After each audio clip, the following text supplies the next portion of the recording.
10ನೇ ತರಗತಿ ಕನ್ನಡ ಗದ್ಯಭಾಗ 6 ಶಬರಿ LBA ಪ್ರಶ್ನೋತ್ತರಗಳು. ಪ್ರಶ್ನೆ 1. ಕೆಳಗಿನ ಪ್ರಶ್ನೆಗಳಿಗೆ ಅಥವಾ ಅಪೂರ್ಣ ಹೇಳಿಕೆಗಳಿಗೆ 4 ಆಯ್ಕೆಗಳನ್ನು ನೀಡಲಾಗಿದೆ. ಅವುಗಳಲ್ಲಿ ಸೂಕ್ತವಾದ ಉತ್ತರವನ್ನು ಆರಿಸಿ ಕ್ರಮಾಕ್ಷರದೊಂದಿಗೆ ಬರೆಯಿರಿ. 1. ಗ್ರಾಣೇಂದ್ರಿಯ ಪದವು ಈ ಸಂಧಿಗೆ ಸೇರಿದೆ. ಸರಿಯಾದ ಆಯ್ಕೆ ಎ ಗುಣಸಂಧಿ. 2. ಸವರ್ಣದೀರ್ಘ ಸಂಧಿಗೆ ಈ ಪದವು ಸೇರಿದೆ. ಸರಿಯಾದ ಆಯ್ಕೆ ಬಿ ವಧುಪೇತ. 3. ಶರಶ್ಚಂದ್ರ ಪದವು ಈ ಸಂಧಿಯದ್ದಾಗಿದೆ. ಸರಿಯಾದ ಆಯ್ಕೆ ಎ ಚುಸ್ತ್ವ ಸಂಧಿ. 4. ಒಮ್ಮೊಮ್ಮೆ ಪದದಲ್ಲಿರುವ ಸಂಧಿ. ಸರಿಯಾದ ಆಯ್ಕೆ ಸಿ ಲೋಪಸಂಧಿ. 5. ವಾಗ್ದೇವಿ ಪದದಲ್ಲಿರುವ ಸಂಧಿ. ಸರಿಯಾದ ಆಯ್ಕೆ ಜಸ್ವ ಸಂಧಿ. 6. ಉನ್ಮಾದ ಪದವು ಈ ಸಂಧಿಗೆ ಉದಾಹರಣೆಯಾಗಿದೆ. ಸರಿಯಾದ ಆಯ್ಕೆ ಸಿ ಅನುನಾಸಿಕ ಸಂಧಿ. 7. ಸೂರ್ಯೋದಯ ಪದವು ಈ ಸಂಧಿಗೆ ಉದಾಹರಣೆಯಾಗಿದೆ. ಸರಿಯಾದ ಆಯ್ಕೆ ಸಿ ಗುಣಸಂಧಿ. 8. ಮಾತಂತು ಪದವು ಈ ಸಂಧಿಗೆ ಉದಾಹರಣೆಯಾಗಿದೆ. ಸರಿಯಾದ ಆಯ್ಕೆ ಬಿ ಲೋಪಸಂಧಿ. 9. ಮಳೆಗಾಲ ಪದವು ಈ ಸಂಧಿಗೆ ಉದಾಹರಣೆಯಾಗಿದೆ. ಸರಿಯಾದ ಆಯ್ಕೆ ಸಿ ಆದೇಶ ಸಂಧಿ. 10. ದಿಗಂತ ಪದವು ಈ ಸಂಧಿಗೆ ಉದಾಹರಣೆಯಾಗಿದೆ. ಸರಿಯಾದ ಆಯ್ಕೆ ಜಸ್ವ ಸಂಧಿಗೆ. 11. ದೇವೇಂದ್ರ ಪದವು ಈ ಸಂಧಿಗೆ ಉದಾಹರಣೆಯಾಗಿದೆ. ಸರಿಯಾದ ಆಯ್ಕೆ ಸಿ ಗುಣಸಂಧಿ. 12. ಮಹರ್ಷಿ ಪದವು ಈ ಸಂಧಿಗೆ ಉದಾಹರಣೆಯಾಗಿದೆ. ಸರಿಯಾದ ಆಯ್ಕೆ ಬಿ ಗುಣಸಂಧಿ. 13. ಮದೋನ್ಮತ ಪದವು ಈ ಸಂಧಿಗೆ ಉದಾಹರಣೆಯಾಗಿದೆ. ಸರಿಯಾದ ಆಯ್ಕೆ ಡಿ ಗುಣಸಂಧಿ. 14. ಅನುನಾಸಿಕ ಸಂಧಿಗೆ ಉದಾಹರಣೆ ಇದು. ಸರಿಯಾದ ಆಯ್ಕೆ ಸಿ ವಾಗ್ಮೇಯ. 15. ಅನುನಾಸಿಕ ಸಂಧಿಗೆ ಉದಾಹರಣೆಯಾಗಿರುವ ಪದ. ಸರಿಯಾದ ಆಯ್ಕೆ ಡಿ ಸನ್ಮಾನ. ಮುಖ್ಯ ಪ್ರಶ್ನೆ 2. ಕೆಳಗಿನವುಗಳಲ್ಲಿ ಮೊದಲ 2 ಪದಗಳಿಗಿರುವ ಸಂಬಂಧದಂತೆ 3ನೇ ಪದಕ್ಕೆ ಸರಿಹೊಂದುವ ಸಂಬಂಧಿ ಪದವನ್ನು ಬರೆಯಿರಿ. 16. ಭೇದವಿಲ್ಲ ಆಗಮ ಸಂಧಿ. ಕಡುವೆಳ್ಪು ಆದೇಶ ಸಂಧಿ. 17. ಬುದ್ಧಿಯೊಡೆಯ ಆಗಮ ಸಂಧಿ ಏಕೈಕ ವೃದ್ಧಿ ಸಂಧಿ. 18. ಅಷ್ಟೈಶ್ವರ್ಯ ವೃದ್ಧಿ ಸಂಧಿ ಅತ್ಯವಸರ ಎಣ್ಸಂಧಿ. 19. ಶರಶ್ಚಂದ್ರ ಚುಸ್ತ್ವ ಸಂಧಿ ಸಂಗ್ರಹಾಲಯ ಸವರ್ಣದೀರ್ಘ ಸಂಧಿ. 20. ನಿಜಾಶ್ರಮ ಸವರ್ಣದೀರ್ಘ ಸಂಧಿ ವೇದಿಕೆಯಲ್ಲಿ ಲೋಪಸಂಧಿ. ಮುಖ್ಯ 3. ಕೆಳಗಿನ ಪ್ರತಿಯೊಂದು ಪ್ರಶ್ನೆಗಳಿಗೆ ಒಂದೊಂದು ವಾಕ್ಯದಲ್ಲಿ ಉತ್ತರ ಬರೆಯಿರಿ. ಪ್ರಶ್ನೆ 21. ಭೂಮಿ ಜಾತೆ ಎಂದರೆ ಯಾರು? ಉತ್ತರ.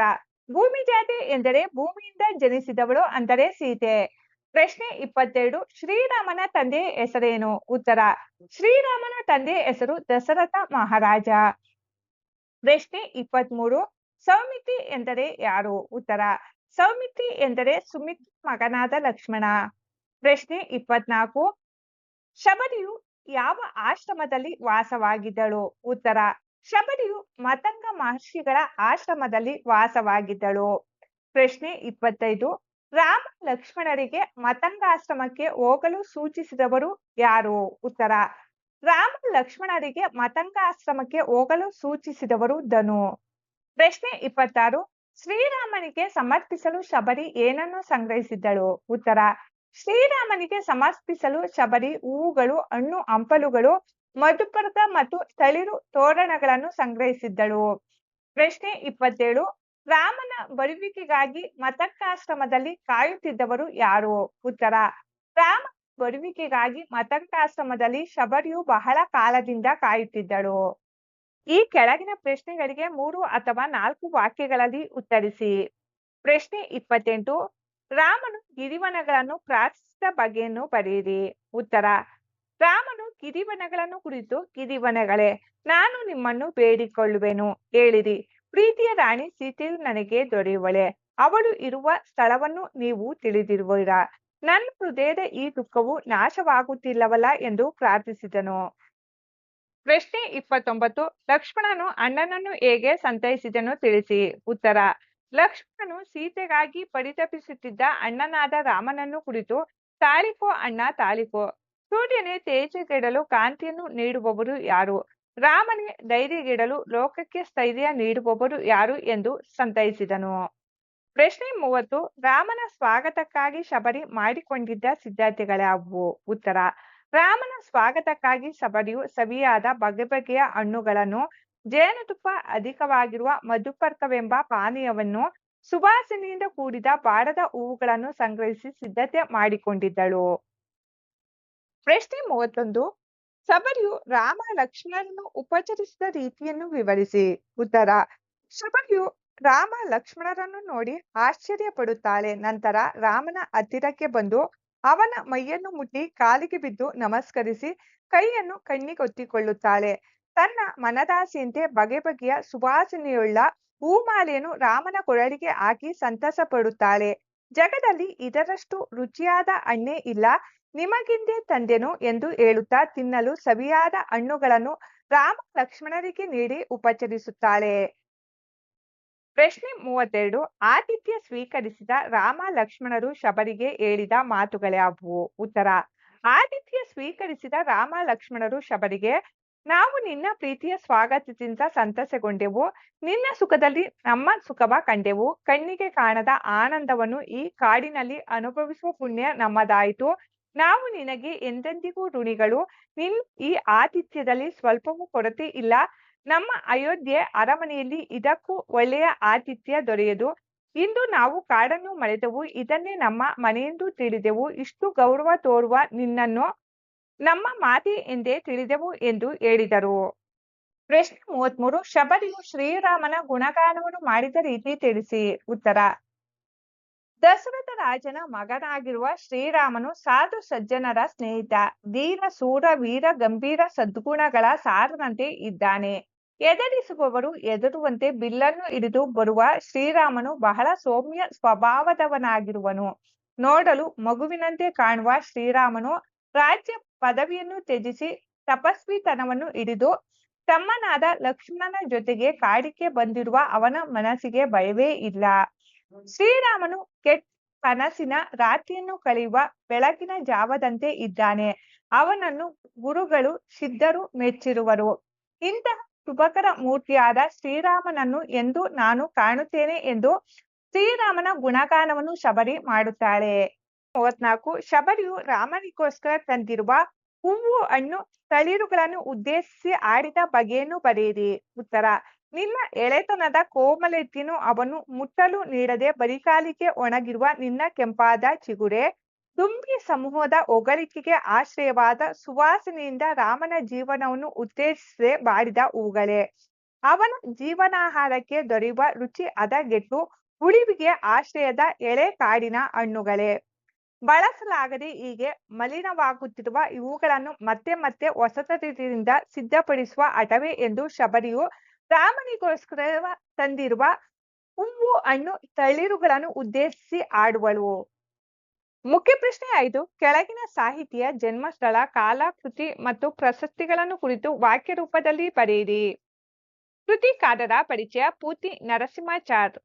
ಕನ್ನಡದ ನವೋದಯದ ಪ್ರಮುಖ ಕವಿಗಳಲ್ಲಿ ಒಬ್ಬರಾದ ಪೂತಿನ ಕಾವ್ಯನಾಮದಿಂದ ಪ್ರಸಿದ್ಧರಾಗಿರುವ ಪುರೋಹಿತ ತಿರುನಾರಾಯಣ ಅಯ್ಯಂಗಾರ್ ನರಸಿಂಹಾಚಾರ್ ಅವರು ಕ್ರಿಸ್ತಕ 1905ರಲ್ಲಿ ಮಂಡ್ಯ ಜಿಲ್ಲೆಯ ಮೇಲುಕೋಟೆಯಲ್ಲಿ ಜನಿಸಿದರು.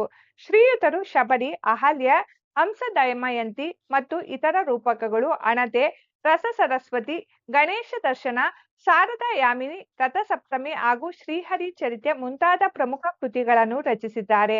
ಇವರ ಸಾಹಿತ್ಯ ಸೇವೆಯನ್ನು ಪರಿಗಣಿಸಿ ಪಂಪ ಪ್ರಶಸ್ತಿ, ಕೇಂದ್ರ ಸಾಹಿತ್ಯ ಅಕಾಡೆಮಿ ಪ್ರಶಸ್ತಿ ಹಾಗೂ ರಾಜ್ಯ ಸಾಹಿತ್ಯ ಅಕಾಡೆಮಿ ಪ್ರಶಸ್ತಿಗಳನ್ನು ನೀಡಿ ಗೌರವಿಸಲಾಗಿದೆ. ಮುಖ್ಯ ಪ್ರಶ್ನೆ 6. ಕೆಳಗಿನ ಗಾದೆಯನ್ನು ಮಹತ್ವದೊಂದಿಗೆ ವಿಸ್ತರಿಸಿ ಬರೆಯಿರಿ. ಗಾದೆ ಮಾತು ತಾಳಿದವನು ಬಾಳಿಯಾನು. ವಿಸ್ತರಣೆ. ಗಾದೆಗಳು ಜನಪದರ ಜೀವನದ ಅನುಭವದ ನುಡಿಮುತ್ತುಗಳು. ಗಾದೆಗಳು ಆಕಾರದಲ್ಲಿ ವಾಮನನಾದರೂ ಅರ್ಥದಲ್ಲಿ ತ್ರಿವಿಕ್ರಮನಾಗಿವೆ. ವೇದ ಸುಳ್ಳಾದರೂ ಗಾದೆ ಸುಳ್ಳಾಗದು ಎಂಬ ಮಾತು ಗಾದೆಯ ಮಹತ್ವವನ್ನು ಬಹು ಸುಂದರವಾಗಿ ಅರ್ಥೈಸುತ್ತದೆ. ಗಾದೆಗಳು ಬದುಕಿಗೆ ಮಾರ್ಗದರ್ಶನ ನೀಡಿ ಬದುಕನ್ನು ಹಸನುಗೊಳಿಸುತ್ತವೆ. ಜೀವನದಲ್ಲಿ ತಾಳ್ಮೆಯು ಅತ್ಯವಶ್ಯಕ ಎಂಬುದನ್ನು ಪ್ರಸ್ತುತ ಗಾದೆಯು ವಿವರಿಸುತ್ತದೆ. ಜೀವನದಲ್ಲಿ ಏಳು ಬೀಳುಗಳು, ಕಷ್ಟ ಕಾರ್ಪಣ್ಯ, ಸುಖ ದುಃಖ, ದುಗುಡ ದುಮ್ಮಾನ, ಕೋಪ ತಾಪಗಳು ಸಹಜ. ಎಂತಹ ಸಂದರ್ಭದಲ್ಲಿಯೂ ವಿವೇಕವನ್ನು ಕಳೆದುಕೊಳ್ಳಬಾರದು. ತಾಳ್ಮೆಯಿಂದಿರಬೇಕು. ತಾಳ್ವಿಕೆಗಿಂತ ತಪವೂ ಇಲ್ಲ ಎಂದಿದ್ದಾರೆ ಕನಕದಾಸರು. ಗಿಡ ನೆಟ್ಟ ಕೂಡಲೇ ಫಸಲು ಬಿಡಬೇಕು ಎಂದರೆ ಸಾಧ್ಯವಿಲ್ಲ. ಸಂಗೀತ ಅಭ್ಯಾಸ ಮಾಡಿದರೆ ಒಂದೇ ತಿಂಗಳಿನಲ್ಲಿ ಕಚೇರಿ ನೀಡುವಂತಾಗಬೇಕು ಎನ್ನುವುದು ಸಾಧ್ಯವಿಲ್ಲ. ಪ್ರತಿ ಸಾಧನೆಯಲ್ಲೂ ತಾಳ್ಮೆ ಬೇಕು, ಕಾಯುವ ಗುಣ ಬೇಕು. ಆತುರಗಾರರಿಗೆ ಬುದ್ಧಿ ಕೆಳಮಟ್ಟ. ಜೀವನದಲ್ಲಿ ಸುಖ, ಶಾಂತಿ, ಸಮೃದ್ಧಿಯನ್ನು ಪಡೆಯಬೇಕೆಂದರೆ ಕಾಯಬೇಕು. ತಾಳ್ಮೆ ಎಂದರೆ ಕೇವಲ ಕಾಯುವಿಕೆಯಲ್ಲ, ಕಾಯುವಿಕೆಯ ಪ್ರಕ್ರಿಯೆಯಲ್ಲಿ ನಾವು ತೋರುವ ಉತ್ತಮ ನಡವಳಿಕೆ ತಾಳ್ಮೆ. ತಾಳ್ಮೆಗೆ ಬಂಗಾರಕ್ಕಿಂತ ಹೆಚ್ಚಿನ ಬೆಲೆ ಇದೆ. ಒಂದು ಕ್ಷಣದ ತಾಳ್ಮೆಯು 1000 ಕ್ಷಣಕ್ಕಾಗುವಷ್ಟು ದುಃಖವನ್ನು ತಡೆಯಬಲ್ಲದು. ತಾಳ್ಮೆಯಿಂದ ಕಟ್ಟಿದ್ದು ಮತ್ತು ಪಡೆದಿದ್ದು ದೀರ್ಘಕಾಲ ಬಾಳುತ್ತದೆ. ಶ್ರುತಿಬದ್ಧ ಹಾಡುಗಾರಿಕೆಗೆ ಹಾಗೂ ನೃತ್ಯಕ್ಕೆ ತಾಳವೆಷ್ಟು ಮುಖ್ಯವೋ ಹಾಗೆಯೇ ಬದುಕಿಗೆ ತಾಳ್ಮೆ ಅಷ್ಟೇ ಮುಖ್ಯವೆಂಬುದನ್ನು ಪ್ರಸ್ತುತ ಗಾದೆಯು ಅರ್ಥೈಸುತ್ತದೆ. ಮುಖ್ಯ ಪ್ರಶ್ನೆ 7. ಕೆಳಗಿನ ವಾಕ್ಯ ಅಥವಾ ಹೇಳಿಕೆಗಳಿಗೆ ಸಂದರ್ಭ ಮತ್ತು ಸ್ವಾರಸ್ಯಗಳನ್ನು ಬರೆಯಿರಿ. ವಾಕ್ಯ 37. ಆಹುತಿ ಮರಳು ನಮ್ಮೆಡೆಗೆ ಬರುತ್ತಿರುವುದು. ಆಯ್ಕೆ. ಪ್ರಸ್ತುತ ವಾಕ್ಯವನ್ನು ಪೂತಿ ನರಸಿಂಹಾಚಾರ್ ಅವರು ಬರೆದ ಶಬರಿ ಗೀತನಾಟಕದಿಂದ ಆಯ್ದ ಶಬರಿ ಎಂಬ ಗದ್ಯಪಾಠದಿಂದ ಆರಿಸಿಕೊಳ್ಳಲಾಗಿದೆ. ಸಂದರ್ಭ: ಸೀತಾಪಹರಣದ ನಂತರ ಶೋಕತಪ್ತರಾದ ರಾಮ ಲಕ್ಷ್ಮಣರು ಸೀತೆಯನ್ನು ಹುಡುಕುತ್ತಾ ಬರುವಾಗ ಮಾರ್ಗದ ಮಧ್ಯೆ ಭೇಟಿಯಾದ ಧನುವಿನ ಸೂಚನೆಯಂತೆ ಮತಂಗಾಶ್ರಮವನ್ನು ಪ್ರವೇಶಿಸುತ್ತಾರೆ. ಆ ಸಂದರ್ಭದಲ್ಲಿ ಎದುರಿಗೆ ಬರುತ್ತಿದ್ದ ವೃದ್ಧೆಯನ್ನು ಅಂದರೆ ಶಬರಿಯನ್ನು ಕಂಡು ರಾಮನು ಲಕ್ಷ್ಮಣನಿಗೆ ಈ ಮಾತನ್ನು ಹೇಳುತ್ತಾನೆ. ಸ್ವಾರಸ್ಯ: ಶ್ರೀರಾಮನ ಬರುವಿಕೆಗಾಗಿ ಕಾದು ಹಂಬಲಿಸಿ ಮರಳಂತೆ ಆಗಿದ್ದ ವೃದ್ಧೆ ಶಬರಿಯನ್ನು ಕಂಡು ಲಕ್ಷ್ಮಣರೊಡನೆ ರಾಮನು ಭಯಗೊಂಡ ಸ್ವಾರಸ್ಯ ಈ ಮಾತಿನಲ್ಲಿ ವರ್ಣಿತವಾಗಿದೆ. ವಾಕ್ಯ 38. ನಾಚುತಿಹಿನಿ ಪೂಜೆಯಿ ನಲುಮೆಯಿಂದ. ಆಯ್ಕೆ. ಪ್ರಸ್ತುತ ವಾಕ್ಯವನ್ನು ಪೂತಿ ನರಸಿಂಹಾಚಾರ್ ಅವರು ಬರೆದ ಶಬರಿ ಗೀತನಾಟಕದಿಂದ ಆಯ್ದ ಶಬರಿ ಎಂಬ ಗದ್ಯಪಾಠದಿಂದ ಆರಿಸಿಕೊಳ್ಳಲಾಗಿದೆ. ಸಂದರ್ಭ: ಶ್ರೀರಾಮನು ಶಬರಿಯನ್ನು ಮತಂಗಾಶ್ರಮದಲ್ಲಿ ಕಂಡು ತನ್ನ ಬರುವಿಕೆಗಾಗಿ ಹಂಬಲಿಸುವ ವೃದ್ಧೆ ಶಬರಿಗೆ ತನ್ನಿಂದ ಸ್ವಲ್ಪವೂ ಉಪಕಾರವಿಲ್ಲದಿದ್ದರೂ ತನ್ನನ್ನು ಪ್ರೀತಿಯಿಂದ ನೆನೆಯುತ್ತಿರುವುದು ಸೋಜಿಗವೆನಿಸಿದೆ ಎಂದು ಲಕ್ಷ್ಮಣನಿಗೆ ಹೇಳುವ ಸಂದರ್ಭದಲ್ಲಿ ಈ ಮಾತನ್ನು ಹೇಳುತ್ತಾನೆ. ಸ್ವಾರಸ್ಯ: ಪೂಜೆಯಾದ ಶಬರಿಯು ತನ್ನನ್ನು ಪ್ರೀತಿಯಿಂದ ನೆನೆಯುತ್ತಾ ಬರುವಿಕೆಗಾಗಿ ಭಕ್ತಿಯಿಂದ ಹಂಬಲಿಸುತ್ತಿರುವ ದೃಶ್ಯವನ್ನು ನೋಡಿ ರಾಮನು ಅವಳ ಅನುರಾಗವನ್ನು ಕಂಡು ನಾಚಿದೆನು ಎಂದು ಹೇಳಿರುವುದು ಈ ಮಾತಿನಲ್ಲಿ ಸ್ವಾರಸ್ಯಪೂರ್ಣವಾಗಿ ವ್ಯಕ್ತವಾಗಿದೆ. ವಾಕ್ಯ 39. ತಾಯಿ ದಾರಿಗರಿಗೆ ಬೀಡಿಲಿ ದೊರೆಯುವುದೇ. ಆಯ್ಕೆ. ಪ್ರಸ್ತುತ ವಾಕ್ಯವನ್ನು ಪೂತಿ ನರಸಿಂಹಾಚಾರ್ ಅವರು ಬರೆದ ಶಬರಿ ಗೀತನಾಟಕದಿಂದ ಆಯ್ದ ಶಬರಿ ಎಂಬ ಗದ್ಯಪಾಠದಿಂದ ಆರಿಸಿಕೊಳ್ಳಲಾಗಿದೆ. ಸಂದರ್ಭ: ಶ್ರೀರಾಮನು ಲಕ್ಷ್ಮಣರೊಡನೆ ಮತಂಗಾಶ್ರಮವನ್ನು ಪ್ರವೇಶಿಸುತ್ತಾನೆ. ಆ ಸಂದರ್ಭದಲ್ಲಿ ಎಂದು ಕಾಣುವೆನು ಶ್ರೀರಾಮನನ್ನು ಸನ್ಮಂಗಳ ಮೂರ್ತಿಯನ್ನು ಎಂದು ಆಡುತ್ತಾ ಶ್ರೀರಾಮನಿಗೆ ಹಂಬಲಿಸುತ್ತಿರುವ ಶಬರಿಗೆ ರಾಮನು ಈ ಮಾತನ್ನು ಹೇಳುತ್ತಾನೆ. ಸ್ವಾರಸ್ಯ: ನಮಗಾಗಿ ಹಂಬಲಿಸುತ್ತಿರುವ ಶಬರಿಗೆ ರಾಮನು ಏನು ಅರಿಯದವನಂತೆ ದಾರಿಗರಾದ ನಮಗೆ ಇಲ್ಲಿ ಉಳಿದುಕೊಳ್ಳಲು ಸ್ಥಳಾವಕಾಶ ದೊರೆಯುವುದೇ ಎಂದು ಕೇಳಿರುವುದು ಸ್ವಾರಸ್ಯಪೂರ್ಣವಾಗಿ ವ್ಯಕ್ತವಾಗಿದೆ. ವಾಕ್ಯ 40. ರೂಪಿನಂತೆ ಮಾತು ಕೂಡ ಎನಿತುದಾರವಾಗಿದೆ. ಆಯ್ಕೆ. ಪ್ರಸ್ತುತ ವಾಕ್ಯವನ್ನು ಪೂತಿ ನರಸಿಂಹಾಚಾರ್ ಅವರು ಬರೆದ ಶಬರಿ ಗೀತನಾಟಕದಿಂದ ಆಯ್ದ ಶಬರಿ ಎಂಬ ಗದ್ಯಪಾಠದಿಂದ ಆರಿಸಿಕೊಳ್ಳಲಾಗಿದೆ. ಸಂದರ್ಭ: ಶ್ರೀರಾಮನು ಶಬರಿಯ ಅತಿಥಿ ಸತ್ಕಾರದ ಪರಿಯನ್ನು ಕುರಿತು ನಿನ್ನ ಆತಿಥ್ಯದ ಸವಿಯು ಅಯೋಧ್ಯೆಯ ಅರಮನೆಯ ಆತಿಥ್ಯಕ್ಕಿಂತ ಮಿಗಿಲಾದುದು. ಇಷ್ಟೊಂದು ಪ್ರೀತಿಯನ್ನು ತೋರುವ ನಿನ್ನನ್ನು ನಾವು ತಾಯಿ ಎಂದು ತಿಳಿದಿದ್ದೇವೆ ಎಂದು ನುಡಿದ ಸಂದರ್ಭದಲ್ಲಿ ಶಬರಿಯು ಈ ಮಾತನ್ನು ರಾಮ ಲಕ್ಷ್ಮಣರಿಗೆ ಹೇಳುತ್ತಾಳೆ. ಸ್ವಾರಸ್ಯ: ರಾಮನು ನೋಡಲಷ್ಟೇ ಸುಂದರನಾಗಿರಲಿಲ್ಲ, ಅವನ ನಡೆ ನುಡಿ ವರ್ತನೆಯಿಂದಲೂ ಉದಾರ ಭಾವ ಹೊಂದಿರುವ ಶ್ರೇಷ್ಠ ವ್ಯಕ್ತಿ ಎಂದಿರುವುದು ರೂಪವು ನುಡಿಯಿಂದಲೂ ಸುಂದರವಾಗುತ್ತದೆ ಎಂದು ತಿಳಿಸಿರುವುದು ಇಲ್ಲಿ ಸ್ವಾರಸ್ಯಪೂರ್ಣವಾಗಿ ವ್ಯಕ್ತಗೊಂಡಿದೆ. ವಾಕ್ಯ 41. ಬೆಳಕಿಗೊಲಿದವರ್ ಉರಿವ ಬತ್ತಿಯ ಕರುಕ ಕಾಣರು. ಆಯ್ಕೆ. ಪ್ರಸ್ತುತ ವಾಕ್ಯವನ್ನು ಪೂತಿ ನರಸಿಂಹಾಚಾರ್ ಅವರು ಬರೆದ ಶಬರಿ ಗೀತನಾಟಕದಿಂದ ಆಯ್ದ ಶಬರಿ ಎಂಬ ಗದ್ಯಪಾಠದಿಂದ ಆರಿಸಿಕೊಳ್ಳಲಾಗಿದೆ. ಸಂದರ್ಭ: ಹಲವಾರು ದಿನಗಳ ಬಯಕೆಯಂತೆ ರಾಮನ ದರ್ಶನದಿಂದ ಸಂತೃಪ್ತಳಾದ ಶಬರಿಯು ಮುಕ್ತಿಗಾಗಿ ರಾಮನ ಅನುಮತಿ ಪಡೆದು ವೇದಿಕೆಯಲ್ಲಿರುವ ಅಗ್ನಿಯನ್ನು ಪ್ರದಕ್ಷಿಣೆ ಹಾಕಿ ಪ್ರವೇಶಿಸುತ್ತಾಳೆ. ಆಗ ರಾಮನು ಶಬರಿಯನ್ನು ಕುರಿತು ಲಕ್ಷ್ಮಣನಿಗೆ ಹೇಳುವ ಸಂದರ್ಭದಲ್ಲಿ ಈ ಮಾತನ್ನು ಹೇಳುತ್ತಾನೆ. ಸ್ವಾರಸ್ಯ: ಬೆಳಕಿಗೆ ಒಲಿದವರು ಉರಿಯುವ ಬತ್ತಿಯ ಕಪ್ಪನ್ನು ನೋಡುವುದಿಲ್ಲ ಎಂಬ ಮಾತಿನಲ್ಲಿ ಶಬರಿಯು ರಾಮಭಕ್ತಿಯ ಶ್ರೇಷ್ಠತೆ ಆತನ ದರ್ಶನದ ಬಯಕೆ ಮುಕ್ತಿಯ ಗುರಿಯನ್ನು ಮಾತ್ರ ಬಯಸಿದ್ದರಿಂದ ಅವಳಿಗೆ ಬೇರ್ಯಾವುದರ ವಿಚಾರವೂ ಮುಖ್ಯವಾಗಿರಲಿಲ್ಲ ಎಂಬುದು ಈ ಮಾತಿನಲ್ಲಿ ಬಹು ಸ್ವಾರಸ್ಯಪೂರ್ಣವಾಗಿ ವ್ಯಕ್ತವಾಗಿದೆ. ವಾಕ್ಯ 42. ರಾಮನೇ ಧೈರ್ಯಗೆಡೆ ಸ್ಥೈರ್ಯಗೆಡೆ ಯಾರು? ಆಯ್ಕೆ. ಪ್ರಸ್ತುತ ವಾಕ್ಯವನ್ನು ಪೂತಿ ನರಸಿಂಹಾಚಾರ್ ಅವರು ಬರೆದ ಶಬರಿ ಗೀತನಾಟಕದಿಂದ ಆಯ್ದ ಶಬರಿ ಎಂಬ ಗದ್ಯಪಾಠದಿಂದ ಆರಿಸಿಕೊಳ್ಳಲಾಗಿದೆ.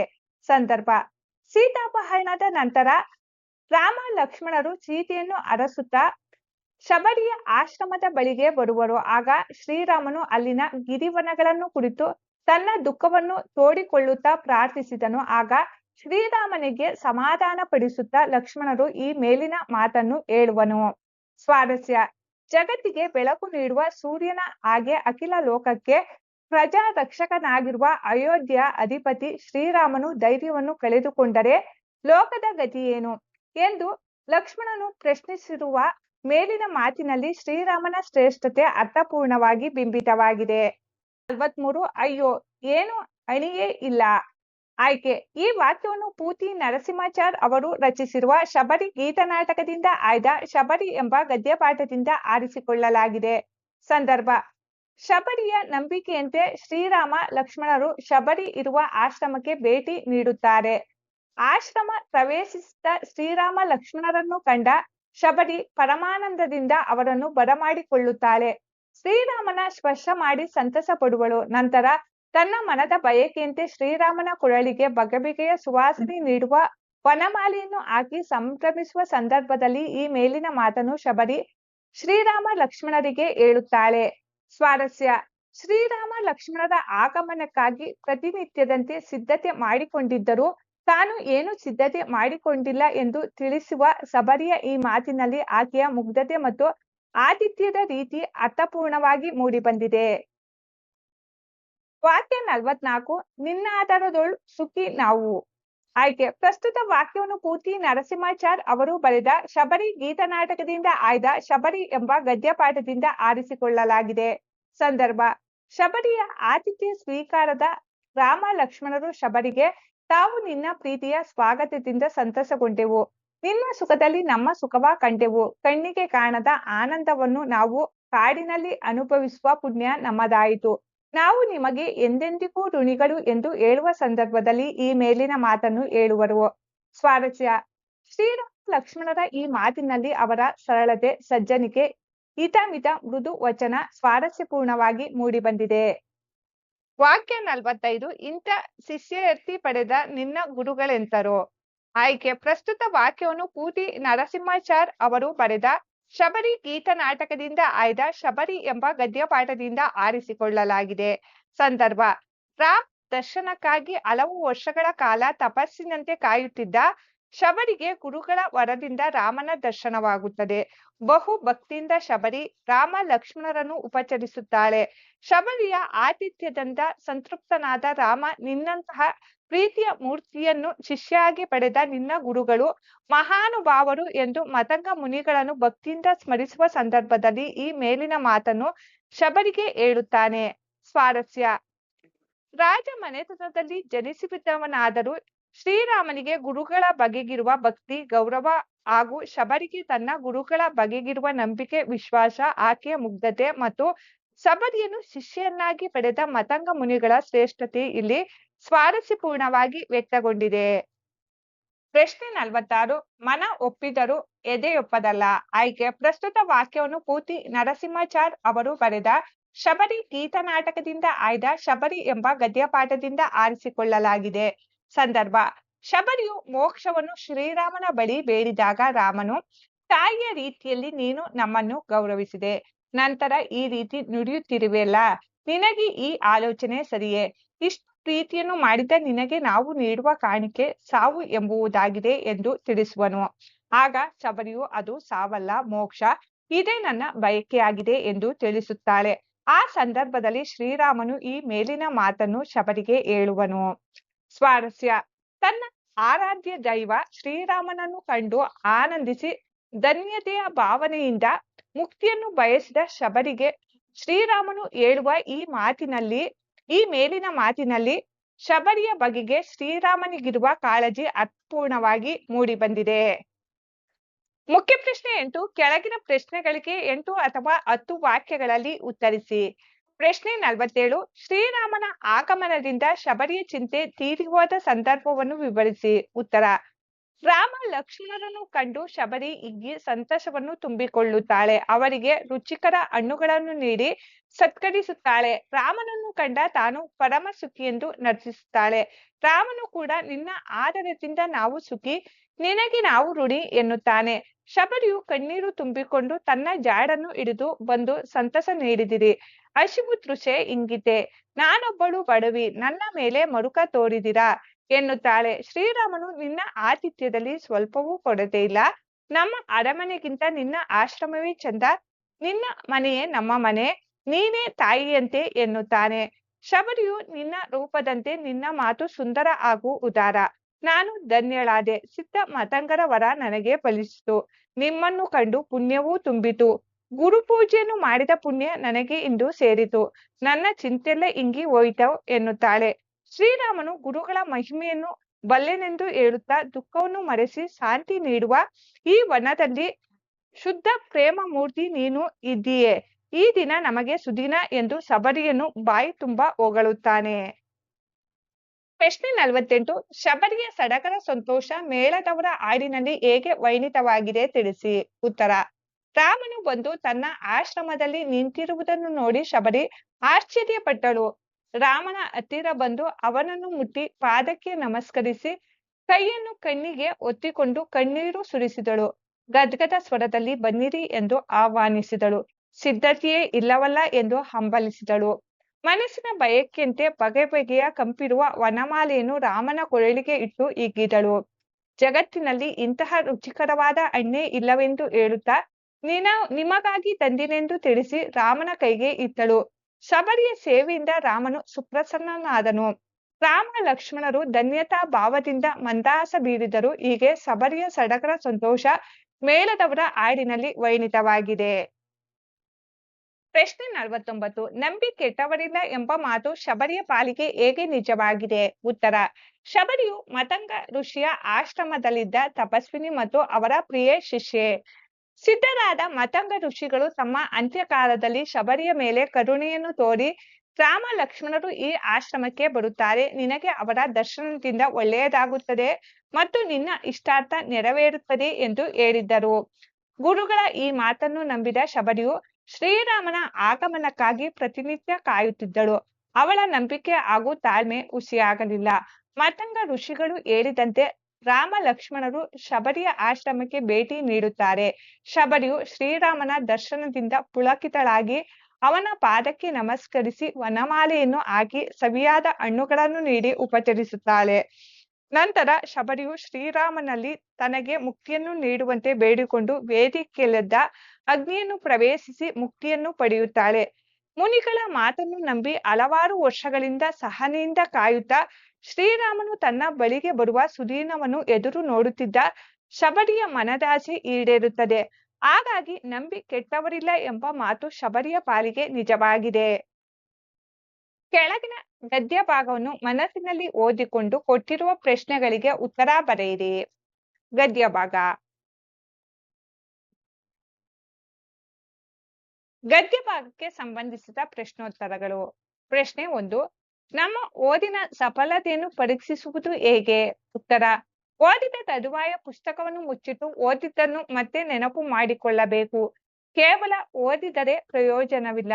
ಓದಿದ್ದನ್ನು ಮನನ ಮಾಡಿಕೊಂಡರೆ ಮಾತ್ರ ಹೆಚ್ಚು ಪ್ರಯೋಜನವಾಗುತ್ತದೆ ಎಂಬುದನ್ನು ಅರ್ಥೈಸಿಕೊಂಡು ಓದಿನ ಸಫಲತೆಯನ್ನು ಪರೀಕ್ಷಿಸಿಕೊಳ್ಳಬಹುದು. ಪ್ರಶ್ನೆ 2. ನಮ್ಮ ಓದು ಹೇಗಿರಬೇಕು. ಉತ್ತರ: ಓದಲು ದೃಢವಾದ ಸಂಕಲ್ಪವಿರಬೇಕು.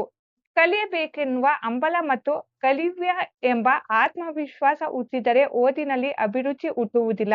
ಎಷ್ಟು ಓದಿದರೂ ನೆನಪಲ್ಲೇ ಉಳಿಯುವುದಿಲ್ಲ ಎಂದು ಅಳಿಯುತ್ತಾ ಪುಸ್ತಕವನ್ನು ದೂರ ಎಸೆಯುವ ಬದಲಾಗಿ ಮತ್ತೆ ಮತ್ತೆ ಓದಿ ಸ್ಮರಣಾ ಶಕ್ತಿಯನ್ನು ಉದ್ದೀಪನಗೊಳಿಸಿಕೊಳ್ಳಲು ಪ್ರಯತ್ನಿಸಬೇಕು. ಅರ್ಥ ಮಾಡಿಕೊಂಡು ಓದಬೇಕು. ಮುಖ್ಯ ಪ್ರಶ್ನೆ 10. ಕೆಳಗೆ ಕೊಟ್ಟಿರುವ ಮಾಹಿತಿಯನ್ನು ಆಧರಿಸಿ ಪತ್ರ ಬರೆಯಿರಿ. ನಿಮ್ಮನ್ನು ಬೆಂಗಳೂರಿನ ರಾಜಾಜಿನಗರದ ಅನನ್ಯ ಎಂದು ಭಾವಿಸಿಕೊಂಡು ನಿಮ್ಮ ಬಡಾವಣೆಯಲ್ಲಿ ಶುದ್ಧ ಕುಡಿಯುವ ನೀರಿನ ಘಟಕವನ್ನು ಮಂಜೂರು ಮಾಡುವಂತೆ ಕೋರಿ ಬೆಂಗಳೂರಿನ ಮಹಾನಗರ ಪಾಲಿಕೆಯ ಮೇಯರ್ ಪತ್ರ ಬರೆಯಿರಿ. ಪತ್ರ ದಿನಾಂಕ 12/1/2025 ಸ್ಥಳ ರಾಜಾಜಿನಗರ. ಇವರಿಂದ ಅನನ್ಯ, ಎ ಬ್ಲಾಕ್, 5ನೇ ಅಡ್ಡ ರಸ್ತೆ, ರಾಜಾಜಿನಗರ, ಬೆಂಗಳೂರು. ಇವರಿಗೆ ಮಾನ್ಯ ಮೇಯರ್, ಮಹಾನಗರ ಪಾಲಿಕೆ, ಬೆಂಗಳೂರು. ಮಾನ್ಯರೇ, ವಿಷಯ ಶುದ್ಧ ಕುಡಿಯುವ ನೀರಿನ ಘಟಕವನ್ನು ಮಂಜೂರು ಮಾಡುವಂತೆ ಕೋರಿ ಮೇಲ್ಕಂಡ ವಿಷಯಕ್ಕೆ ಸಂಬಂಧಿಸಿದಂತೆ ರಾಜಾಜಿನಗರ ಬಡಾವಣೆಯ ಎ ಬ್ಲಾಕ್ನ 5ನೇ ಅಡ್ಡ ರಸ್ತೆಯಲ್ಲಿ ವಾಸಿಸುವ ಅನನ್ಯ ಎಂಬ ಹೆಸರಿನ ನಾನು ತಮ್ಮಲ್ಲಿ ವಿನಯಪೂರ್ವಕವಾಗಿ ವಿನಂತಿಸುವುದೇನೆಂದರೆ, ನಮ್ಮ ಬ್ಲಾಕ್ನಲ್ಲಿ ಎಲ್ಲೂ ಶುದ್ಧ ನೀರಿನ ಘಟಕ ಇರುವುದಿಲ್ಲ. ಕುಡಿಯುವ ನೀರಿಗಾಗಿ ಇಲ್ಲಿನ ನಿವಾಸಿಗಳು ಬಹಳ ತೊಂದರೆ ಅನುಭವಿಸುತ್ತಿದ್ದಾರೆ. ಅನೇಕ ಮಧ್ಯಮ ವರ್ಗದ ಕುಟುಂಬಗಳು ಇಲ್ಲಿ ವಾಸಿಸುತ್ತಿದ್ದು, ಪಾಲಿಕೆಯಿಂದ ಸರಬರಾಜಾಗುತ್ತಿರುವ ನಲ್ಲಿಯ ನೀರು ಕುಡಿಯಲು ಅಷ್ಟೊಂದು ಯೋಗ್ಯವಾಗಿರುವುದಿಲ್ಲ. ಆದ್ದರಿಂದ ನಮ್ಮ ಬ್ಲಾಕ್ನಲ್ಲಿ ಪಾಲಿಕೆಯ ವತಿಯಿಂದ ಒಂದು ಶುದ್ಧ ಕುಡಿಯುವ ನೀರಿನ ಘಟಕವನ್ನು ಸ್ಥಾಪಿಸಿದರೆ ಬಹು ಉಪಯೋಗವಾಗುವುದು. ಈ ನನ್ನ ಕೋರಿಕೆಯು ಬಹುಬೇಗ ಈಡೇರುವುದೆಂದು ನಂಬಿರುತ್ತೇನೆ. ವಂದನೆಗಳೊಂದಿಗೆ ತಮ್ಮ ವಿಶ್ವಾಸಿ ಅನನ್ಯ. ಬಡಾವಣೆಯ ಪ್ರಮುಖರ ಸಹಿಗಳೊಂದಿಗೆ ವರ ವಿಳಾಸ. ಇವರಿಗೆ ಮಾನ್ಯ ಮೇಯರ್, ನಗರ ಪಾಲಿಕೆ, ಬೆಂಗಳೂರು. ಇವರಿಂದ ಅನನ್ಯ, ಎ ಬ್ಲಾಕ್, 5ನೇ ಅಡ್ಡ ರಸ್ತೆ, ರಾಜಾಜಿನಗರ, ಬೆಂಗಳೂರು. 11. ಕೆಳಗಿನ ವಿಷಯಕ್ಕೆ 15 ವಾಕ್ಯಗಳಿಗೆ ಕಡಿಮೆ ಇಲ್ಲದಂತೆ ಪ್ರಬಂಧ ಬರೆಯಿರಿ. ಗ್ರಂಥಾಲಯಗಳ ಮಹತ್ವ. ಪೀಠಿಕೆ. ದೇಶ ಸುತ್ತು ಕೋಶ ಓದು ಎಂಬಂತೆ ಜ್ಞಾನ ಸಂಪಾದನೆಯ 2 ಸೆಲೆಗಳೆಂದರೆ ಒಂದು ಪ್ರವಾಸ, ಮತ್ತೊಂದು ಗ್ರಂಥ. ಗ್ರಂಥಗಳ ಸುವ್ಯವಸ್ಥಿತ ಕೇಂದ್ರವೇ ಗ್ರಂಥಾಲಯ. ಗ್ರಂಥಗಳ ಅಧ್ಯಯನಕ್ಕೆ ಅವಕಾಶವಿರುವುದರಿಂದ ಇದು ವಾಚನಾಲಯ. ಗ್ರಂಥಗಳಿಲ್ಲದ ಮನೆ ಆತ್ಮವಿಲ್ಲದ ದೇಹದಂತೆ, ಗ್ರಂಥಾಲಯವಿಲ್ಲದ ಊರು ದೇವರಿಲ್ಲದ ದೇವಾಲಯದಂತೆ. ಗ್ರಂಥಾಲಯಗಳು ಜ್ಞಾನದ ಹಸಿವನ್ನು ನೀಗಿಸುವ ದಾಸೋಹ ಕೇಂದ್ರಗಳು. ದೇಹಕ್ಕೆ ಆಹಾರವಿದ್ದಂತೆ ಮನಕ್ಕೆ ಗ್ರಂಥಗಳಿವೆ. ವಾಚನಾಲಯಗಳು ಒಂದು ಪೀಳಿಗೆಯಿಂದ ಮತ್ತೊಂದು ಪೀಳಿಗೆಗೆ ಜ್ಞಾನ ಹಂಚುವ ಸಂಪರ್ಕ ಸಾಧನಗಳು. ವಿಷಯ ನಿರೂಪಣೆ. ಗ್ರಂಥಗಳು ಓದಲು ಅಥವಾ ಎರವಲು ಪಡೆಯಲು ವ್ಯವಸ್ಥಿತವಾಗಿ ಇಟ್ಟಿರುವ ಕೋಣೆ ಅಥವಾ ಕಟ್ಟಡವೇ ಗ್ರಂಥಾಲಯ. ದಿನಪತ್ರಿಕೆಗಳು, ಮಾಸ ಪತ್ರಿಕೆಗಳು, ಭಾಷೆ, ವಿಜ್ಞಾನ, ಇತಿಹಾಸ, ಪುರಾಣ, ತಂತ್ರಜ್ಞಾನ ಹೀಗೆ ಪ್ರಾಚೀನ ಆಧುನಿಕ ಎಲ್ಲ ಗ್ರಂಥಗಳು ಲಭ್ಯವಿರುವ ತಾಣವಾಗಿದೆ. ಪ್ರಾಚೀನ ಕಾಲದಲ್ಲಿ ಗ್ರಂಥಾಲಯ ಪರಂಪರೆಯನ್ನು ಭಾರತದ ನಳಂದ ಮತ್ತು ತಕ್ಷಶಿಲಾ ವಿಶ್ವವಿದ್ಯಾಲಯದಲ್ಲಿ ಕಾಣುತ್ತೇವೆ. ಅರಸರೇ ಆಶ್ರಯದಾತರಾಗಿದ್ದರು. ಭಾರತ ಸ್ವತಂತ್ರ ನಂತರ ಸರ್ಕಾರದ ಪೋಷಣೆಯಲ್ಲಿ ಗ್ರಂಥಾಲಯಗಳು ಅಭಿವೃದ್ಧಿಗೊಂಡವು. ಸಾರ್ವಜನಿಕ ಗ್ರಂಥಾಲಯ, ಶಾಲಾ ಕಾಲೇಜುಗಳ ಗ್ರಂಥಾಲಯ, ಖಾಸಗಿ ಸಂಸ್ಥೆಗಳ ಗ್ರಂಥಾಲಯ ಹೀಗೆ ವಿವಿಧ ಪ್ರಕಾರದ ಗ್ರಂಥಾಲಯಗಳು ಸೇವೆಯಲ್ಲಿವೆ. ಗ್ರಂಥಾಲಯಗಳು ಜ್ಞಾನ ಬಯಸುವ ಜನರಿಗೆ ದಾಹ ನೀಗಿಸುವ ಅಮೃತವಾಗಿವೆ. ವಿಶೇಷವಾಗಿ ವಿದ್ಯಾರ್ಥಿಗಳಿಗೆ ಸಂಜೀವಿನಿಯಂತಿವೆ. ಎಲ್ಲರೂ ಗ್ರಂಥಗಳನ್ನು ಖರೀದಿಸಿ ಓದಲಾಗದು. ಅದರಲ್ಲೂ ಬಡವರಿಗಂತೂ ಕನಸಿನ ಮಾತು. ಇವರಿಗೆಲ್ಲ ಗ್ರಂಥಾಲಯಗಳು ವರದಾನವಾಗಿವೆ. ಗ್ರಂಥಾಲಯದಿಂದ ಓದುಗರಿಗೆ ಲಾಭವಾಗುವಂತೆ ಗ್ರಂಥ ರಚನಾಕಾರರಿಗೂ ಪ್ರಕಾಶಕರಿಗೂ ಪ್ರೋತ್ಸಾಹ ನೀಡುತ್ತವೆ. ಗ್ರಾಮ ಪಂಚಾಯಿತಿಯಿಂದ ರಾಜಧಾನಿಯವರೆಗೂ ಗ್ರಂಥಾಲಯಗಳು ಸ್ಥಾಪನೆಗೊಂಡಿವೆ. ಭಾರತದ ಗ್ರಂಥಾಲಯ ಪಿತಾಮಹ ಡಾಕ್ಟರ್ ಎಸ್.ಆರ್. ರಂಗನಾಥ್ ಇವರು ಗ್ರಂಥಾಲಯಗಳ ವ್ಯವಸ್ಥಿತವಾದ ಅಭಿವೃದ್ಧಿಗೆ ಕಾರಣಕರ್ತರು. ಇಂದು ಗ್ರಂಥಾಲಯಗಳು ಆಧುನಿಕ ಜನರಿಗೆ ಅನುಕೂಲವಾಗುವಂತೆ ಡಿಜಿಟಲ್ ಹೈಟೆಕ್ ಇ ಗ್ರಂಥಾಲಯ ಆಗುತ್ತಿವೆ. ವಾಚನಾಲಯದಲ್ಲಿ ಮೌನತೆ ಕಾಪಾಡಬೇಕು. ಪತ್ರಿಕೆ, ಪುಸ್ತಕಗಳು ಹಾಳಾಗದಂತೆ ನೋಡಿಕೊಳ್ಳಬೇಕು. ಎರವಲು ಪಡೆದ ಗ್ರಂಥಗಳನ್ನು ಸರಿಯಾದ ಸಮಯಕ್ಕೆ ಹಿಂತಿರುಗಿಸಬೇಕು. ಗ್ರಂಥಾಲಯದ ಅಭಿರುಚಿ ಬೆಳೆಸಿಕೊಂಡು ಇತರರಲ್ಲೂ ಆಸಕ್ತಿ ಮೂಡಿಸಲು ಪ್ರೇರೇಪಿಸುತ್ತಿರಬೇಕು. ಉಪಸಂಹಾರ. ಪುಸ್ತಕ ಮಾನವನ ನಿಜವಾದ ಮಿತ್ರರು. ಮೌಲ್ಯಯುತ ಬದುಕಿಗೆ, ವೈಜ್ಞಾನಿಕ ಅಭಿವೃದ್ಧಿಗೆ ಗ್ರಂಥಾಲಯಗಳ ಪಾತ್ರ ಹಿರಿದು. ಇದರ ಸದುಪಯೋಗವನ್ನು ಎಲ್ಲರೂ ಪಡೆಯಬೇಕು. ಆದರೆ ಯಾಂತ್ರಿಕ ಬದುಕು ಮತ್ತು ಮೊಬೈಲ್, ಟಿವಿ ಪ್ರಭಾವದಿಂದ ಗ್ರಂಥಾಲಯಗಳ ಸಹವಾಸ ಕಡಿಮೆ ಆಗುತ್ತಿರುವುದು ವಿಷಾದನೀಯ. ಒಟ್ಟಾರೆ ಗ್ರಂಥಾಲಯ ಹೆಚ್ಚು ಜನರಿಗೆ ಉಪಯೋಗವಾಗಬೇಕು ಎಂಬುದು ನನ್ನ ಬಯಕೆಯಾಗಿದೆ. ಗ್ರಂಥಾಲಯವೇ ಮಂದಿರ, ಗ್ರಂಥಗಳೇ ದೇವರು, ಗ್ರಂಥಕರ್ತರೇ ಅರ್ಚಕರು, ಓದುಗರೇ ಭಕ್ತರು.